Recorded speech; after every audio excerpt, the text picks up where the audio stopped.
Hello बच्चों, let's read the question first. Consider the following statements. 4 statements दी गई हैं, हमें करेक्ट स्टेटमेंट बतानी है.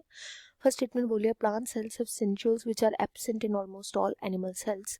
Ribosomes are the site of protein synthesis. The middle lamella is a layer mainly of calcium carbonate which holds the different neighboring cells together. And last is in animal cells, lipid-like steroidal hormones are synthesized by smooth endoplasmic reticulum. Above statement में से कौन C correct है ये हमें बताना है. तो various type of organelles के की कंसेप्ट के थ्रू हम इसको सॉल्व करेंगे.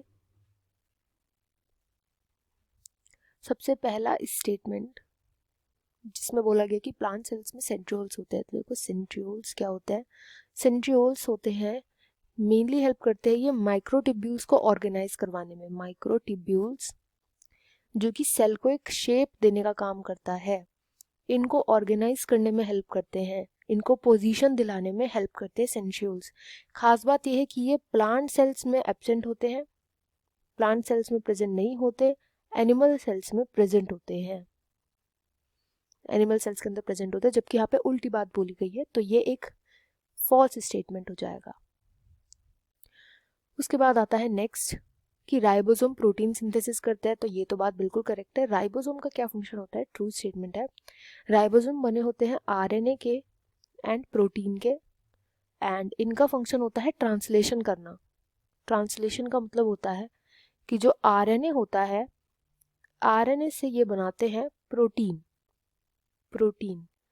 और ये सिंथेसिस करते हैं. राइबोसोम्स का फंक्शन होता है, ट्रू स्टेटमेंट है. इसके बाद नेक्स्ट आएगा मिडल लैमेला जो होता है वो लेयर होती है जो कि मेनली कैल्शियम कार्बोनेट की बनी होती है, एंड ये नेबर सेल्स को टुगेदर हेल्प करने में मदद करती है. तो जो इसका फंक्शन बताया गया ना, फंक्शन तो करेक्ट है, बट इसमें एक चीज़ बोली गई कि कैल्शियम कार्बोनेट की बनी होती है, तो ये गलत चीज़ है. देखो जो मिडल लैमेला होता है, मिडल लैमेला, इसका फंक्शन क्या होता है कि जो नेबरिंग सेल्स होती है, जैसे ये एक सेल है प्लांट की एंड ये दूसरी सेल है, एंड इनके आसपास और भी सेल होंगी, तो यहाँ पे ऐसे बीच में ना ये जो एक लेयर प्रेजेंट होती है हर सेल के, इसी को बोलते हैं मिडल लैमेला. ये मिडल लैमेला पेक्टिन्स की बनी हुई होती है.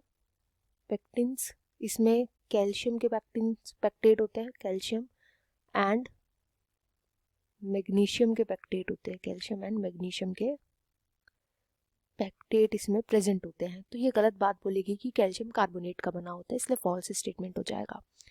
अच्छा, लास्ट स्टेटमेंट बोल रहा है कि एनिमल सेल्स में जो लिपिड होते हैं जैसे स्टेरॉइडल हार्मोन्स हो गए वो एसईआर बनाता है. तो करेक्ट स्टेटमेंट है, ये ट्रू स्टेटमेंट है. एसईआर जो कि यहाँ पे बताया गया स्मूथ एंडोप्लाज्मिक रेटिकुलम होता है, एसईआर बोलते हैं इसको. तो स्मूथ एंडोप्लाज्मिक रेटिकुलम के बहुत सारे फंक्शन होते हैं, जिसमें से एक इसका फंक्शन स्टेरॉइडल हार्मोन्स बनाना होता है. इसके साथ साथ ये लिपिड्स को बनाता है, जैसे जो हमारी सेल मेम्ब्रेन होती है वो फॉस्फोलिपिड्स की बनती है, वो भी यही बनाता है, फॉस्फोलिपिड्स बनाता है. कई सारे स्टेरॉइडल हार्मोन्स को भी ये बनाता है, कोलेस्ट्रॉल जैसे कंपाउंड्स को भी ये बनाता है. तो लिपिड से जैसे जो भी स्ट्रक्चर लिपिड से कनेक्टेड होता है वो एसईआर बनाता है, इसलिए ट्रू स्टेटमेंट है. तो यहाँ पर राइट आंसर हो जाएगा only B and D are correct. I hope you understood well. Best of luck and thank you.